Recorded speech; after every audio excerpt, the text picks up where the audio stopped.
my solid object lines and my hidden feature lines. So I need to make sure I jump back to my object layer. In this case, I'll take my rectangle tool and I'll simply draw from there to there. So this line is in line with the top, and that's why that projection line is there. This line at the bottom is in line with the bottom of the object, and that's why that projection layer is there, projection line. And this is the front of the object, so it comes across, hits that projection line and drops straight down. And this is the back of the object. It comes across, hits that 45-degree line, and then it drops directly down. So that gives me the front, back, top, and bottom of my object. So the last thing I need to do is indicate where any hidden features exist within this object.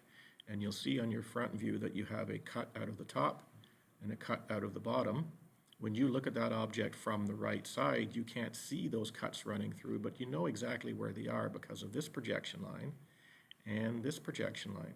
So I'm going to switch my layer back to my hidden feature layer, and I'm going to choose my line, and I'm going to draw my white dotted line across there because that's the depth of the top cut, and one more line from there to there, and that is the depth of the bottom cut.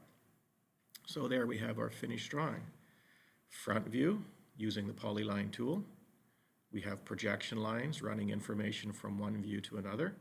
And again, those projection lines are red and they are dotted, and we've loaded different lines to represent that.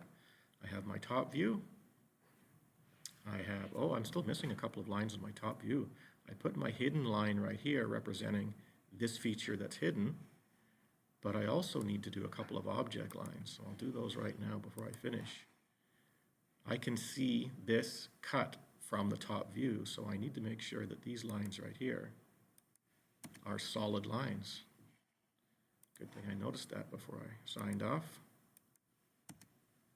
There we go. So top view is now finished. Now this line right here is a solid line, but it could also be a dotted line. So the dotted line technically is underneath and covered over by the solid line, but there is a hidden feature that runs from there to there, and then there is the solid feature that runs from there to there, being that cut.